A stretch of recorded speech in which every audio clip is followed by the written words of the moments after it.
Pendugaan parameter. Pendugaan parameter adalah melakukan estimasi terhadap nilai dugaan atau taksiran suatu parameter tertentu, karena pada umumnya nilai parameter suatu distribusi tidak diketahui. Nilai angka suatu pendugaan yang dihitung dari suatu data sampel yang dinamakan dugaan atau taksiran. Karakteristik pendugaan parameter. Yang pertama, tak bias. Tak bias berarti nilai harapan penduga sama dengan parameter yang diduga. Penduga haruslah mendekati atau sama dengan nilai sebenarnya dari parameter yang diduga. Penduga sama dengan parameternya. Misalkan parameter kita adalah theta. Jika menyatakan bahwa theta merupakan penduga tak bias dari parameter theta, maka penduga dikali theta sama dengan theta. Yang kedua, efisien. Efisien penduga ditunjukkan oleh besarnya ragam penduga tersebut. Makin kecil ragam suatu penduga, makin efisien penduga tersebut. Secara teori, di antara penduga yang tak bias, X merupakan penduga dengan ragam yang paling kecil. Dikatakan efisien bagi parameternya apabila yang pertama, memiliki varian yang kecil, yang kedua, memiliki varian terkecil jika lebih dari satu penduga yang dibandingkan efisiennya dengan menggunakan efisien relatif. Dan yang terakhir, konsisten. Konsisten berarti dengan makin besarnya ukuran contoh, maka ragam penduga makin kecil. Jika ukuran sampel semakin bertambah, maka penduga akan mendekati parameternya. Jika besarnya sampel menjadi tak terhingga, maka penduga konsisten harus dapat memberi suatu pendugaan titik yang sempurna terhadap parameternya. Jadi, theta merupakan penduga konsisten. Jika ukuran sampel bertambah tak terhingga, maka distribusi sampling penduga akan mengecil menjadi suatu garis tegak lurus di atas parameter yang sebenarnya dengan probabilitas sama dengan 1. Pendugaan titik. Pendugaan titik atau point estimation merupakan pendugaan terhadap parameter populasi yang nilainya hanya terdiri dari satu titik nilai. Penduga titik tidak selalu tepat menduga parameter populasi, maka digunakan pendugaan dalam bentuk selang interval, di mana dalam membentuk penduga selang membutuhkan konsep probability, sehingga penduga selang ini dinamakan selang kepercayaan atau confidence interval. Mari kita lihat contohnya.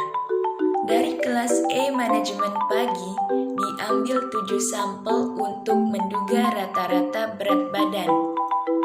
Dapat dilihat data berat badan mahasiswa dan mahasiswi di bawah ini.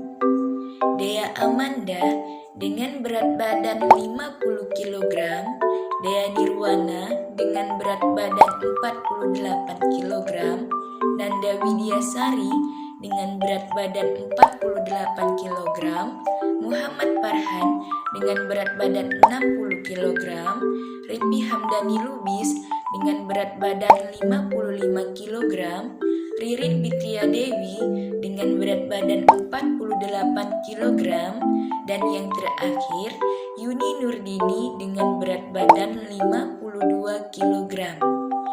Untuk menebak rata-rata berat badan mahasiswa dan mahasiswi manajemen pagi kelas E, diambil 7 orang sebagai sampel. X bar sama dengan 50 ditambah 48 ditambah 48 ditambah 60 ditambah 55 ditambah 48 ditambah 52.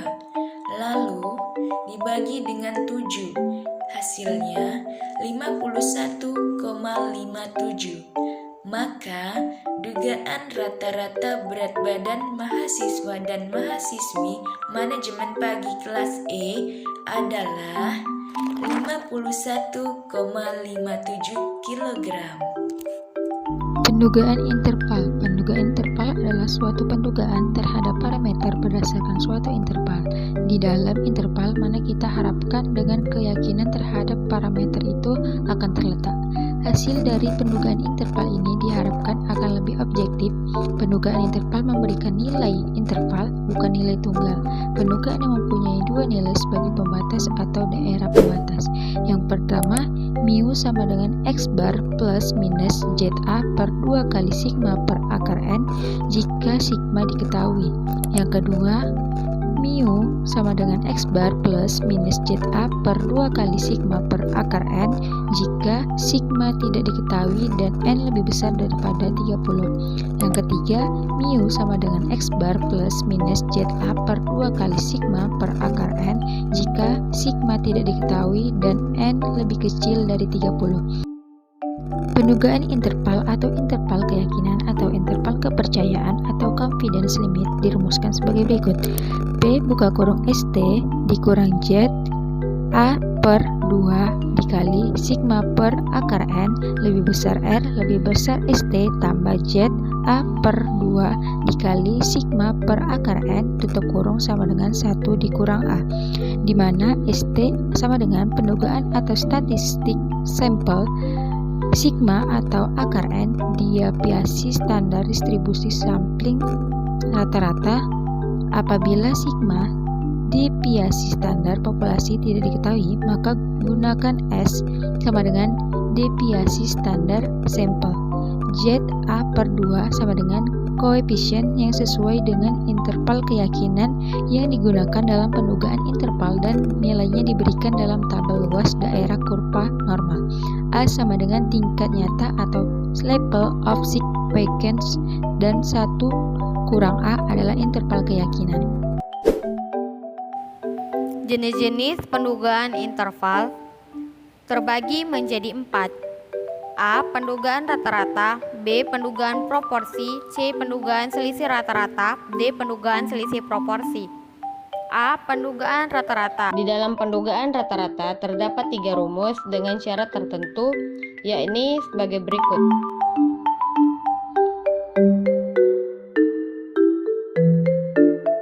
Dilakukan penelitian terhadap mahasiswa STIE Bina Karya Tebing Tinggi untuk mengetahui rata-rata uang saku dalam 1 minggu. Diambil 96 sampel mahasiswa.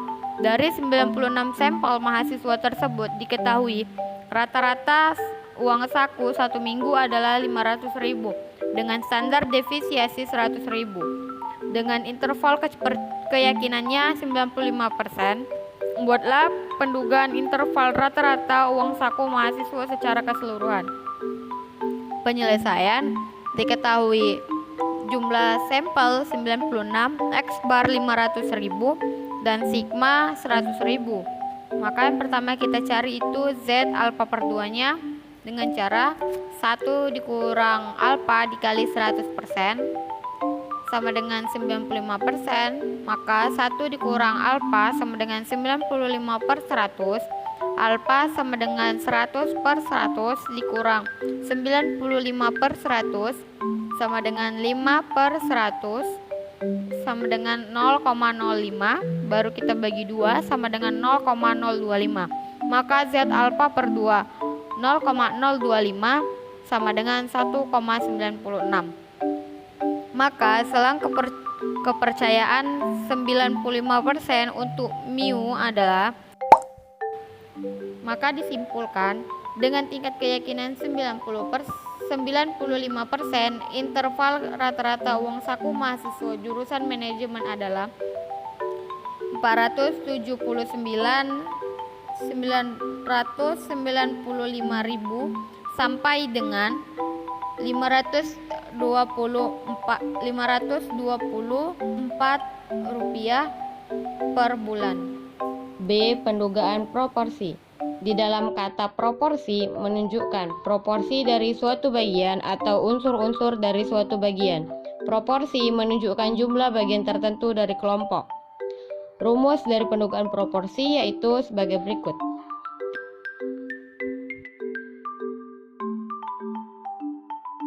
Jurusan Manajemen STIE Bina Karya melakukan penelitian terhadap ketepatan pembayaran UKT mahasiswa. Dari 100 orang sampel mahasiswa yang diambil, ternyata 30 diantaranya tidak membayar UKT tepat waktu. dengan interval proporsi mahasiswa yang tidak membayar UKT tepat pada waktunya. Penyelesaian diketahui jumlah sampelnya 100 dan X-nya 30. Maka kita cari dulu Z alfa per 2-nya dengan 1 dikurang alfa dikali 100% sama dengan 95%. Maka 1 dikurang alfa sama dengan 95 per 100. Alfa sama dengan 100 per 100 dikurang 95 per 100 sama dengan 5 per 100 sama dengan 0,05 dibagi 2 jadinya 0,025. Z alfa per 2 dari 0,025 sama dengan 1,96. Maka dengan tingkat keyakinan 95%, mahasiswa yang tidak membayar UKT tepat waktu adalah antara 21% sampai dengan 39%. C. Pendugaan selisih rata-rata. Apabila hendak menduga perbedaan rata-rata pada dua populasi, maka dapat menggunakan statistik sampel rata-rata atau X bar 1, X bar 2. 1. Untuk sampel besar atau N1 lebih dari 30 dan N2 lebih dari 30, maka dapat menggunakan rumus X bar 1 kurang X bar 2 kurang ZA per 2 akar sigma 1 pangkat 2 per N1 tambah sigma 2 pangkat 2 per N2 kurang dari mu 1 kurang mu 2 kurang dari X bar 1 kurang X bar 2 tambah ZA per 2 akar sigma 1 pangkat 2 per N1 tambah sigma 2 pangkat 2 per N2. Jika nilai sigma 1 dan sigma 2 tidak diketahui, maka dapat menggunakan rumus sebagai berikut. Kita hanya tinggal mengubah ZA per 2 dengan TA per 2 dan sigma dengan S atau sampel. Untuk sampel kecil atau N1 kurang dari 30 dan N2 kurang dari 30, maka dapat menggunakan rumus sebagai berikut. Jika nilai sigma 1 dan sigma 2 tidak diketahui dan sigma 1 tidak sama dengan sigma 2, varian atau ragam berbeda dapat menggunakan rumus sebagai berikut. Jika nilai sigma 1 dan sigma 2 tidak diketahui dan sigma 1 sama dengan sigma 2, varian atau ragam berbeda dapat menggunakan rumus. Suatu ujian kimia diberikan pada 50 siswa perempuan dan 75 siswa laki-laki. Perempuan mencapai nilai rata-rata 76 dengan simpangan baku 6, sedangkan laki-laki memperoleh nilai rata-rata 82 dengan simpangan baku 8. Tentukan selang kepercayaan 96% bagi beda antara kedua nilai tengah H12 dengan mu1 nilai rata-rata seluruh siswa laki-laki dan mu2 nilai rata-rata seluruh siswa perempuan. Maka penyelesaiannya sebagai berikut. N1 sama dengan 75, N2 sama dengan 50, X bar 1 sama dengan 82, X bar 2 sama dengan 76, S1 sama dengan 8 atau sama dengan sigma 1, dan S2 sama dengan 6 atau sama dengan sigma 2. Untuk nilai kepercayaan 96%, maka didapatlah Z tabelnya yaitu 0,04. Kemudian ZA per 2 sama dengan 0,02.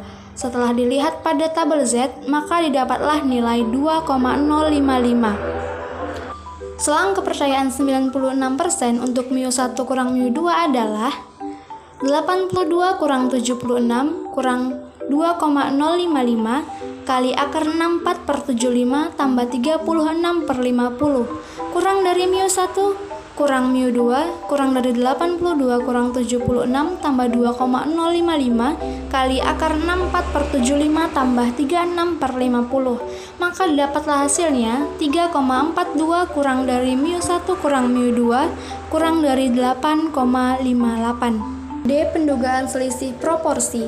Hal yang sama untuk memperkirakan selisih proporsi dapat menggunakan statistik sampel rata-rata atau P1, P2. Untuk sampel besar, N1 lebih dari 30 dan N2 lebih dari 30, maka dapat menggunakan rumus X1 per N1 kurang X2 per N2 kurang ZA per 2 kali akar X1 per N1 kali 1 kurang X1 per N1 per N1 tambah X2 per N2 kali 1 kurang X2 per N2 per N2 kurang dari Pi1 kurang Pi2 kurang dari X1 per N1 kurang X2 per N2 tambah ZA per 2 kali sigma 1 kali akar X1 per N1 kali 1 kurang X1 per N1 per N1 tambah X2 per N2 kali 1 kurang X2 per N2 per N2. Dan untuk sampel kecil, N1 kurang dari 30 dan N2 kurang dari 30 cukup merubah ZA per 2 menjadi TA per 2, di mana DF sama dengan N1 tambah N2 kurang 2. Perusahaan elektronik IHSG mengambil sampel produk kamera secara acak sebanyak 130 buah dan 26 diantaranya cacat. Sampel lain dari perusahaan PUSH juga mengambil kamera secara acak sebanyak 200 dan 30 diantaranya cacat. Dengan mengetahui bahwa kualitas produk kamera kedua perusahaan ialah sama, berapa beda dua proporsi kerusakan produk dengan selang kepercayaan 95%.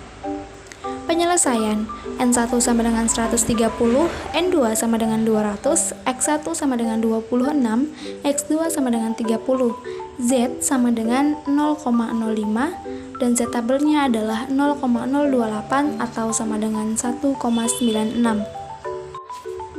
Maka setelah dimasukkan rumus, hasilnya adalah kesimpulan. Pendugaan parameter pada dasarnya mempersoalkan bagaimana cara menduga tentang parameter populasi yang belum diketahui, dengan contoh acak dan hitung peluang. Ciri-ciri penduga yang baik yaitu tidak bias, efisien, dan konsisten.